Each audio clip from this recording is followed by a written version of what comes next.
Mən tanınmış olandan sonra, belə Aha. düz başa düşürəm də sualı. Bəli. Mənə heç münasibət dəyişilmədi. Sadəcə olaraq kütlə artdı, massa, talpa, kütlə, insanlar. Qaldırdılar bizi. Hı hı. Necə Rafael Ağayevi qaldırırdılar, Qurban Qurbanovu qaldırdılar.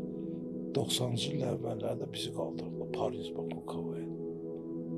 Sonra o zirvədə olandan sonra balaca bir səhv, ya qol buraxsan, ya top tabama dəyir, ya katanı düzələmirsən, ya nəsə deyirsən efirdə, o zaman Yerə vururlar. kütlə vururlar sənə ki, Rasim Balayev kimdir o, nədir o?